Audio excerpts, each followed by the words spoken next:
अरे बाबा तुम्हें कैसे पता चला? का तुम्हारा कमाल नहीं है ये? जब तुम्हारी बीबी रोजाना रात को मुसल्ले पर रो रो करके नबी के बच्चों का वास्ता दे रही है, उस बीबी का कमाल।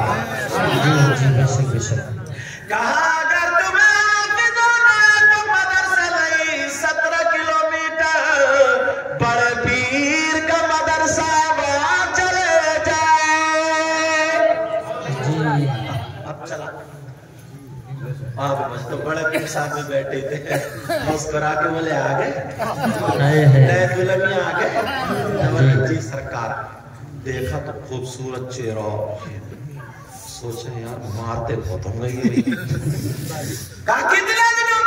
पहले ये पूछ रहा था कितने दिनों में बना दोगे, अब बड़े पीर साहब बोले कितने दिनों में हाफिज बनोगे? कहने लगा सरकार कठिन बहुत है ना, का 6 महीने में करा दी। 6 महीने में। बड़े पीर बोले बस और कम करो जी। काम करो ना। अब तो ये सोचने लगा यार कहाँ फंस गया, मगर क्या पता था बेटा फंसे नहीं, तुम्हारी फांस निकाल दी जाएगी। 6 महीने से ज्यादा कम करो। कहने लगा सरकार 3 महीने। बड़े पीर बोले 3 महीने और कम करो। कहने लगा सरकार 1 महीना। बड़े पीर बोले ज्यादा है। का सरकार याद तो मुझे करना है ना, एक सिपारा। इन बच्चों से पूछो कैसे याद होता है। मुकर्रम भाई से पूछो कितनी मर्तबा पीटा होगा इन्होंने। इन बच्चों ने इनकी जमीन नहीं दबा ली है, इन बच्चों से कोई लड़ाई नहीं है। जब लोहे का कोई हथियार बनाया जाता ना तो उसको कूटा जाता, ठोका जाता, तब जाके हथियार बनता है जी। अब ये किसी भी मेहराब पे जाकर के खड़े होकर कुरान सुनाएंगे तो इनका दिल कितना खुश होगा जी। और एक हाफिज कुरान के बारे में बताया है, अगर उस पर आमिल भी हो कुरान पर तो बताया ऐसे उसके खानदान के 10 लोग जिन पे जहन्नम वाजिब हो चुका था, ऐसे 10 लोगों की शफाअत हाफिज कुरान का। ऐसे 10 लोगों को जन्नत में लेकर के जाएगा जी। ये हीरा बनाया इन्होंने मौलाना मुकर्रम हाफिज कारी सैयद मुकर्रम किया था। अब वो कहने लगा सरकार 1 महीने में, मगर कांपने लगा यार एक बार कैसे यार। बड़े पीर बोले और ज्यादा कम करो। कम दूर ज्यादा सोचता हूँ यार क्या करूं, डरते डरते बोला हुजूर 15 दिन में। क्या बोला 15 दिन। बड़े पीर बोले नहीं और ज्यादा कम करो। होगा यार वो फकीर ने कहा आज बड़े बुरे 2 सिपारे कैसे याद होगा, 30 सिपारे 15 दिन जी। बड़े पीर वाले भी ज्यादा कम करो। कहने लगा सरकार 10 दिन का और कम करो, कब 5 दिन का और कम करो। कहने लगा 3 दिन। बड़े पीर वाले दिन खत्म कर दे, चल नमाज का टाइम और आप वुजू बना करके मेरे पीछे नमाज पढ़ ले। जब मैं इधर सलाम फेरूंगा 15 पढ़ूंगा हाफिज कुरान आ जाएगा, और जब इधर फेरूंगा तो 15 का हो जाएगा। यार ये तो मजा आ गया। ऑफर चल रहा है ना, ऑफर जी। मैंने बताया था ना वही बात निकाल जी। सोचा यार मजा आ गया भाई, ये तो जल्दी से वुजू बना। सरकार बेटा मेरा चांद के टुकड़े, माँ को तो चांदी लगते हैं। अब वो इधर खड़ा हो गया 15 बार हाफिज कुरान का। सरकार चलो, सरकार चलो, बीबी इंतजार देख रही होगी। सर ये जो मैंने किया ना ये तेरा कमाल नहीं है, ये तेरी बीबी ना कभी मेरे दादा का वास्ता दे रही थी, कभी मेरी दादी का वास्ता दे रही थी, कभी मेरे खानदान करबला वालों का वास्ता दे रही थी। अब्दुल कादिर जिलानी अगर चाहता रब की कुदरत से, उसकी दी हुई ताकत से, तो तुझे आते ही इशारा करके हाफिज कुरान बना देता, मगर अब पीछे नमाज इसलिए पढ़ी कि तू जन्नती भी।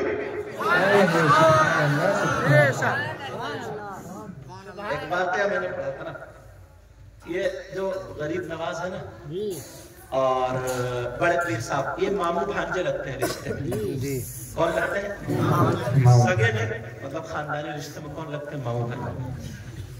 तो बड़े पीर साहब गए हुए थे बगदाद, उधर बड़े वो ये गए हुए थे गरीब नवाज, उधर बड़े पीर साहब ने ऐलान कर दिया था ईशा की नमाज में, जो अब्दुल कादिर के पीछे सुबह को फजर की 2 रकात नमाज पढ़ लेगा वो जन्नती हो जाएगा जी। और जिसने किसी ने बता दिया तो अपना खुद समझ ले। तो सब कह रहे हैं मैं भी नहीं बताऊंगा, मैं भी नहीं बताऊंगा, मैं भी नहीं बताऊंगा। गरीब नवाज रात भर सोए नहीं, पूरे बगदाद में ऐलान कर दिया, अरे सो रहे हो, चलो अब्दुल कादिर गौसे पाक के पीछे 2 रकात पढ़ लो, जन्नती हो, चलो चलो। मस्जिद भर गई। इनका नंबर भी 5वीं या 7वीं सब में आया। बड़े पीर ने नमाज तो पढ़ा थी, नमाज पढ़ा बोले कौन है वो जिसने ऐलान किया? अब गरीब नवाज नहीं उठते। कहा उठा, कौन है जिसने ऐलान किया? नहीं उठे। क्या उसे अपना डर नहीं था? उठो। देखो तो इत्तक़ू फ़िरासतल मुमिन फ़इन्नहु यंज़ुरु बिनूरिल्लाह। सुभान अल्लाह। मुमिन की फरासत से डरो इसलिए कि अल्लाह के नूर से देखता है। देखिए इधर आया, पेशानी को चूमा, क्यों किया है? कहा हुजूर तुम्हें अपना खतरा नहीं था? कहा हुजूर मैं तो आपका दामन पकड़ के चले ही जाऊंगा मगर मुझे नाना की इस गरीब उम्मत का पता है, इसलिए मैंने ऐलान कर दिया। ये गौसे पाक है। तो मेरे कहने का मतलब है लड़कियां बच्चियां ऐसी भी मोबाइल चलाना छोड़ दे, कुरान शरीफ पढ़ना शुरू कर दे, पर्दे में रहना शुरू कर दे। अब तो ना अगर कोई बच्ची आलिमा है या कोई बच्ची पढ़ रही है ना तो शादी में वो भी बुर्का ओढ़ के नहीं जाती है, और अगर जाएगी ना तो उसे इस नजर से देखते जैसे मतलब सारी लड़कियां उसे इस नजर से देखते कि मिसाल नहीं दी जा सकती। ये कहां से आ गई कि इस दौर में भी बुर्का, बिया शादी में बुर्का, हाथों में दस्ताने अगर पहन ले तब दौर इसकी हट गई,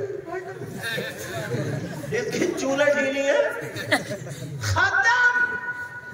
मगर याद रखे जान टूट कर ऐसी महफिलों में और बैठ के जाया करे ताकि बता दे पर्दे में रहना सैयदा फातिमा को पसंद था और बेपर्दा रहना बम्बई की कजरियों को पसंद था। हमें फातिमा मुबारक हो, तुम्हें कजरिया पर्दे में जो रहता है वो कीमती चीज होती है, कितनी किताबें होती हैं, कितनी बुक्स, 1000 2000 10,000 में सारी, मगर किसी पे खिलाफ पर्दा नहीं होता।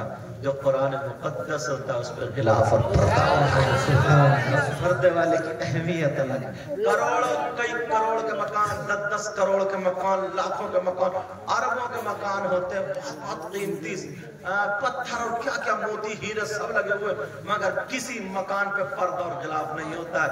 मगर अल्लाह के घर खाना काबा पे पर्दा होता है जी, मकाम ही अलग होता है।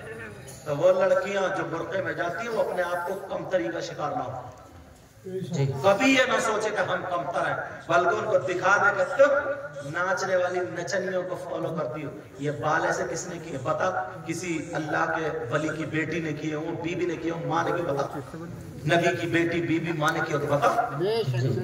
और ये बम्बई में चल, मैं तुझे दिखा दूं अपना जिस्म बेचने वाली, जिस्म दिखा दिखा करके पैसे ऐंठने वालियों का तरीका जो तू अपना रही है।